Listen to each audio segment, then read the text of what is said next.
আমার বাড়ি বীরহাটাতে। এই সাদিয়া নামের সাধারণ মেয়েটা আপনাদের কাছে আজ তার সবচেয়ে গোপন কথাগুলো খুলে বলবে। এই যাত্রায় আমার সঙ্গে ভাগতে চাইলে চ্যানেলটা সাবস্ক্রাইব করে রাখুন। আমার নাম সাদিয়া। আমার যখন বিয়ে হয় আমি তখন সবই ১৯। দেখতে ছিপছিপে ছিলাম। গায়ের রং ছিল উজ্জ্বল শ্যামলা, আর চোখ দুটো বেশ টানা টানা। নতুন শ্বশুরবাড়ি এসে প্রথম প্রথম সবকিছুই অদ্ভুত লাগছিল। আমার বর অরূপ ছিল একটু চুপচাপ স্বভাবের, নিজের কাজ নিয়ে ব্যস্ত থাকতে ভালোবাসত। ভালোবাসার বিয়ে ছিল না আমাদের, ছিল এক পারিবারিক মেলবন্ধন। তবে তার প্রতি আমার কোনো অভিযোগ ছিল না। নিজের মতো করে সংসার করার স্বপ্ন দেখতাম। প্রথম ২-৩ মাস ভালোই কাটছিল, একটা নতুন জীবনকে চিনতে শিখছিলাম। তারপর এলো হামিদ। আমার দেবরের নাম হামিদ, অরূপের ছোট ভাই। ও তখন সবে কলেজ বেরিয়েছে, ২৬ কি ২৭ হবে বয়স। দেখতে বেশ হ্যান্ডসাম ছিল, ফর্সা, লম্বা, আর মুখের হাসিটা যেন চোখে এসে ধাক্কা দিত। কলেজে পড়ত না, তবে চাকরির চেষ্টা করছিল, আর কিছু অনলাইন কাজ করত। বাড়িতে ওর উপস্থিতি প্রথম থেকেই আমি বেশ টের পেতাম। যখনই আমি রান্নাঘরে কাজ করতাম, দেখতাম হামিদ ড্রয়িং রুম থেকে বারবার আমার দিকে তাকাচ্ছে। প্রথমে ভেবেছিলাম হয়তো আমার নতুনত্বটা ওর কাছে কৌতূহলের বিষয়, কিন্তু ধীরে ধীরে সেই চাহনির মধ্যে অন্য এক ইঙ্গিত আমি আবিষ্কার করতে শুরু করলাম। হামিদ খুব কথা বলতে ভালোবাসত। আমার স্বামী অরূপ যেখানে কাজের পরে নিজের ঘরে গুটিয়ে যেত, হামিদ সেখানে সবার সাথে গল্প জুড়ে দিত। আমার সাথেও ওর কথা হতো, ছোটখাট বিষয়। কি রান্না করলাম, কি সবজি আনা হয়েছে, ঘরের কোন জিনিসটা কোথায় রাখা হবে, এসব নিয়েই টুকটাক কথা। কিন্তু ওর কথার মধ্যে একটা আলাদা টান থাকত। আমার মনে হতো ও যেন আমার সাথে আরও বেশি কথা বলতে চায়। আমি তখন ভাবতাম বাড়ির নতুন বউকে মানিয়ে নেওয়ার জন্য বোধহয় ও এমন করছে। আমার শরীর সম্পর্কে আমার একটা অদ্ভুত সচেতনতা ছিল। আমি জানতাম আমি দেখতে কেমন। বিয়ের পর কিছুটা মুটিয়েছিলাম, কিন্তু শাড়ি পরলে আমার কোমরের ভাঁজ আর পেটটা বেশ সুন্দর দেখাতো। আমার শাড়ি পরার ধরনটা একটু অন্যরকম ছিল। আমি খুব একটা টাইট করে শাড়ি পরতাম না, একটু ঢিলেঢালাভাবে পরতে ভালোবাসতাম, যাতে কাজ করতে সুবিধে হয়। কিন্তু এই ঢিলেঢালা শাড়িই হয়তো আমার প্রতি হামিদের আগ্রহ আরও বাড়িয়ে তুলেছিল। যখন আমি হেঁটে কিছু তুলতাম বা আলতোভাবে কোমরের আঁচলটা ঠিক করতাম, আমি নিশ্চিতভাবে অনুভব করতাম হামিদের চোখ আমার ওপর স্থির হয়ে আছে। ওর চোখের দৃষ্টি যেন আমার শরীরের প্রতিটি ভাঁজকে চিনে নিত। সেই চাহনিতে কোনো অশ্লীলতা ছিল না, কিন্তু একটা তীব্র মুগ্ধতা ছিল যা আমি স্পষ্ট অনুভব করতাম। কখনো কখনো সায়ন আমার পাশ দিয়ে যাওয়ার সময় এত কাছ দিয়ে যেত যে ওর গায়ের হালকা গন্ধ আমার নাকে এসে লাগত। সেই গন্ধটা অদ্ভুত একটা শিহরণ জাগাত আমার ভেতরে। আমি তখন নিজেকে শক্ত রাখতাম, মনে মনে বলতাম, সাদিয়া, তুই এসব কি ভাবছিস? ও তোর দেবর। কিন্তু মনকে বোঝানো বড় কঠিন। একদিন বিকেলে আমি বারান্দায় বসে সুতো দিয়ে আমার ব্লাউজে নকশা করছিলাম। অরূপ তখন কাজে বেরিয়েছিল, শাশুড়িমা ঘুমাচ্ছিলেন, বাড়িতে সায়ন আর আমি। সায়ন এসে আমার পাশে বসল, একটু দূরত্ব বজায় রেখেই বসেছিল। বসেই জিজ্ঞেস করল, বৌদি, কি করছো? আমি বললাম, আর বলো না, এই ব্লাউজটার একটা বোতাম ছিঁড়ে গিয়েছিল, ভাবলাম একটু সেলাই করে নি। হামিদ হঠাৎ খুব কাছে এসে ব্লাউজটা হাতে নিয়ে দেখতে চাইল। আমি ইতস্তত করছিলাম। ও আমার হাত থেকে ব্লাউজটা নিয়ে দেখতে দেখতে বলল, বৌদি, তোমার হাতের কাজ তো খুব সুন্দর, একদম যেন বুটিকের মতো। ওর নিঃশ্বাসের উষ্ণতা আমার হাতে এসে লাগছিল। আমার হাতটা ওর হাতের খুব কাছে ছিল। একটা অন্যরকম অনুভূতি আমার শরীরকে অসাড় করে দিচ্ছিল। আমি দ্রুত হাতটা সরিয়ে নিলাম। হামিদ তখনও আমার দিকে তাকিয়ে মুচকি হাসছিল। ওর হাসিতে কি যেন একটা ছিল যা আমাকে অস্বস্তিতে ফেলে দিচ্ছিল, আবার কেমন যেন একটা আকর্ষণও তৈরি করছিল। সেদিন রাতে ঘুমোতে পারছিলাম না। হামিদের সেই হাসি, সেই স্পর্শ, সেই প্রশংসা সব ঘুরপাক খাচ্ছিল আমার মনে। অরূপ পাশে গভীর ঘুমে মগ্ন। আমি শুয়ে শুয়ে ভাবছিলাম, হামিদ কি সত্যিই শুধু প্রশংসা করছিল, নাকি এর পেছনে অন্য কোনো ইঙ্গিত ছিল? পরদিন থেকে আমি নিজেকে আরও বেশি গুটিয়ে নিলাম। হামিদের সামনে পারতপক্ষে যেতে চাইতাম না, কিন্তু হামিদও যেন আমার এই এড়িয়ে যাওয়াটাকে চ্যালেঞ্জ হিসেবে নিয়েছিল। সে যে কোনো অজুহাতে আমার কাছাকাছি আসার চেষ্টা করত, কখনো গল্পের ছলে, কখনো কোনো কাজের কথা বলতে এসে, কখনো বাজার থেকে কিছু এনে দেওয়ার নাম করে। একদিন দুপুরবেলা সবাই ঘুমিয়ে আমি বাসন মাজছিলাম রান্নাঘরে। অরূপ তো সকালে বেরিয়ে যায়, শাশুড়িমা দুপুরের খাওয়া দাওয়ার পর কিছুক্ষণ বিশ্রাম নেন। রান্নাঘরটা একটু আড়ালে ছিল। হঠাৎ দেখি সায়ন এলো রান্নাঘরের দরজায়। আমি ওকে দেখে একটু অবাক হলাম।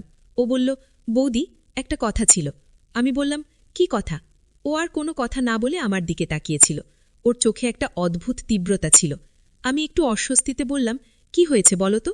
ও ধীর পায়ে আমার দিকে এগিয়ে এলো। আমার হাত তখন ভেজা ছিল, বাসন মেজি সবে শেষ করেছি। হামিদ আমার খুব কাছে এসে দাঁড়ালো। এত কাছে যে আমি ওর নিঃশ্বাসের শব্দ পাচ্ছিলাম। আমার বুক ধড়ফড় করছিল। আমি সরে যেতে চাইছিলাম, কিন্তু কেমন যেন একটা অদৃশ্য শক্তি আমাকে আটকে রেখেছিল। হামিদ তখন আস্তে করে আমার কাঁধে হাত রাখল। ওর হাতের স্পর্শটা বিদ্যুৎ প্রবাহের মতো আমার সারা শরীরে ছড়িয়ে পড়ল। আমি স্থির হয়ে দাঁড়িয়ে রইলাম, কিছু বলতে পারছিলাম না। হামিদ খুব নিচু গলায় বলল, বৌদি, তুমি কি আমাকে এড়িয়ে যাচ্ছ? ওর কথায় অভিযোগ ছিল না, ছিল এক অদ্ভুত অধিকার বোধ। আমি বললাম, না, কই। ও আমার আরও কাছে এসে ফিসফিস করে বলল, মিথ্যে বলছো তুমি। আমি জানি তুমি আমাকে এড়িয়ে যাচ্ছ। কেন?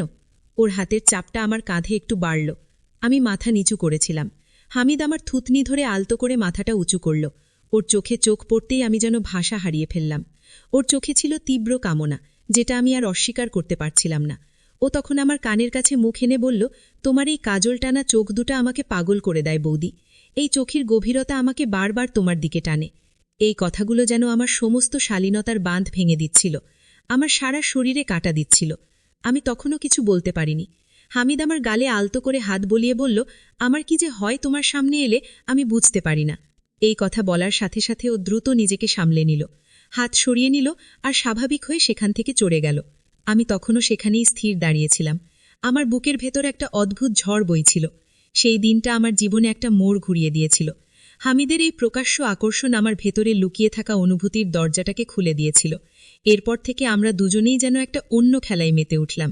চোখে চোখে কথা বলা, সুযোগ পেলেই কাছাকাছি আসা, সামান্য ছুঁয়ে দেওয়া, এসব যেন আমাদের দৈনন্দিন জীবনের অংশ হয়ে উঠল। আমি নিজেকে খুব অপরাধী মনে করতাম। অরূপের প্রতি অবিচার করছি, এটা ভেবে আমার বুক চিনচিন করত। কিন্তু হামিদের সেই তীব্র আকর্ষণ, সেই নিষিদ্ধ টান আমাকে যেন এক ঘোর লাগা নেশার মধ্যে ফেলে দিয়েছিল। আমি যতই চেষ্টা করতাম ওর থেকে দূরে থাকতে, ততই যেন আরও বেশি ওর দিকে ঝুঁকে পড়তাম। রাতে যখন আমি একা থাকতাম অরূপের পাশে শুয়ে, তখন আমার সমস্ত চিন্তা জুড়ে থাকত হামিদ, ওর হাসি, ওর চাহনি, ওর বলা কথাগুলো। আমি ভাবতাম, আমার মতো একজন বিবাহিত নারীর এমন অনুভূতি হওয়া কি ঠিক? সমাজের চোখে এটা পাপ, এটা অন্যায়, কিন্তু মনের ওপর কি কারো নিয়ন্ত্রণ থাকে? আমি নিজের সঙ্গে যুদ্ধ করতাম। কখনো কখনো সায়নকে কঠিন কথা বলতে চাইতাম, ওকে বোঝাতে চাইতাম যে এটা ঠিক নয়। কিন্তু যখনই ও আমার সামনে আসত, ওর চোখে চোখ পড়ত, আমার সব প্রতিরোধ ভেঙে যেত। ওর উপস্থিতি যেন আমাকে সম্মোহিত করে ফেলত। একবার বাড়ির সবাই একটা বিয়ের অনুষ্ঠানে দূরে গিয়েছিল, শুধু সায়ন আর আমি বাড়িতে ছিলাম। সেদিন দুপুর থেকেই আমার বুকটা কেমন ছমছম করছিল। একটা চাপা উত্তেজনা, একটা ভয়, সব মিলিয়ে আমার মন অস্থির হয়ে উঠেছিল। আমি রান্না করে ঘরে বসেছিলাম। সায়ন এলো আমার ঘরে। ও সাধারণত আমার ঘরে আসত না, দরজার বাইরে থেকেই কথা বলতো। কিন্তু সেদিনও ঘরে ঢুকে পড়ল। আমার বুক ধড়ফড় করছিল। আমি বললাম, কি হয়েছে? সায়ন দরজাটা হালকা করে ভেজিয়ে দিয়ে আমার বিছানায় বসল একটু দূরে। আমি তখনও খাটে বসেছিলাম। ও বলল, আজ দুপুরে আমার খেতে ইচ্ছে করছে না বৌদি। আমি অবাক হয়ে বললাম, কেন, কি হয়েছে? ও আমার দিকে তাকিয়ে একটা দীর্ঘশ্বাস ফেলে বলল, জানি না, তোমার কাছাকাছি থাকলে আমার খিদে তেষ্টা সব উবে যায়। ওর এই কথাগুলো সরাসরি আমার মনে গিয়ে আঘাত হানল। আমি কোনো উত্তর দিতে পারছিলাম না। ও তখন আরও কাছে এসে বসল। আমি সরে গেলাম, কিন্তু ও আবার কাছে এলো। এরপর ও আমার হাত ধরল। ওর হাতের স্পর্শে আমি যেন এক অন্য জগতে চলে গেলাম। আমার সমস্ত শরীর শিথিল হয়ে আসছিল। সায়ন আমার হাতটা ওর হাতের মধ্যে নিয়ে আস্তে আস্তে টিপতে লাগল। ও বলল, বৌদি, তুমি কি জানো আমি তোমাকে কতটা ভালোবাসি? ওর এই কথা শুনে আমার চোখে জল চলে এলো। আমি বললাম, ছি সায়ন, এসব কি বলছিস? আমি তোর দাদাভাইয়ের বউ। সেই দিনেই আমি একটা কঠিন সিদ্ধান্ত নিলাম। আমি জানতাম এই সম্পর্ক থেকে বেরিয়ে আসাটা সহজ হবে না। সায়ন হয়তো সহজে আমাকে ছাড়তে চাইবে না, কিন্তু আমাকে আমার পরিবারের কথা ভাবতে হবে, আমার নিজের আত্মসম্মানের কথা ভাবতে হবে। আমার বিবেক আমাকে হামিদের সাথে থাকতে দিচ্ছিল না। পরদিন সকালে যখন সায়ন রান্নাঘরে এলো, আমি তখন চা বানাচ্ছিলাম। ও এসে আমার পাশে দাঁড়ালো। আমি তখনও ওর দিকে তাকালাম না। আমি সরাসরি ওর দিকে তাকিয়ে বললাম, হামিদ, আমার কিছু কথা আছে তোর সাথে। আমার গলার স্বরে দৃঢ়তা ছিল, যা শুনে হামিদ একটু অবাক হলো। ও বলল, কি কথা বৌদি?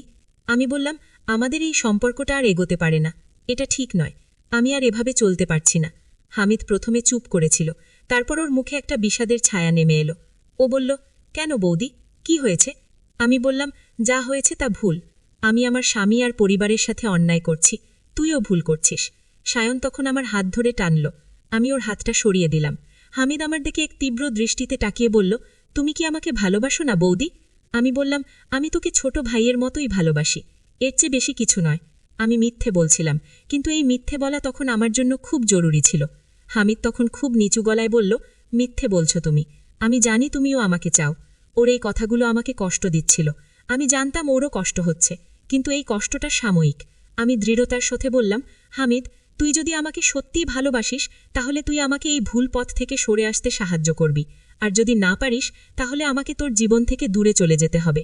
আমার কথা শুনে হামিদের চোখে জল এসে গিয়েছিল। হয়তো বুঝতে পেরেছিল যে আমি আবার সত্যিই দৃঢ় প্রতিজ্ঞ। কিছুক্ষণ পরও মাথা নিচু করে আমার পাশ থেকে সরে গেল। সেই দিনটা ছিল আমাদের সম্পর্কের শেষ দিন। এরপর থেকে হামিদ আমার দিকে সেই দৃষ্টিতে তাকাতো না, আমার সাথে ততটা কথা বলতো না। আমাদের সম্পর্কের মধ্যে একটা অদৃশ্য দেওয়াল তৈরি হয়ে গিয়েছিল। আজ অনেক বছর কেটে গেছে, হামিদের বিয়ে হয়ে গেছে, ও এখন সুখে আছে তার পরিবার নিয়ে। আর আমি হয়তো আমার জীবনটা নতুন করে সাজিয়ে নিতে পেরেছি। সেই ঘটনাগুলো আমার জীবনের এক কঠিন অধ্যায় ছিল, যা আমাকে অনেক কিছু শিখিয়েছে।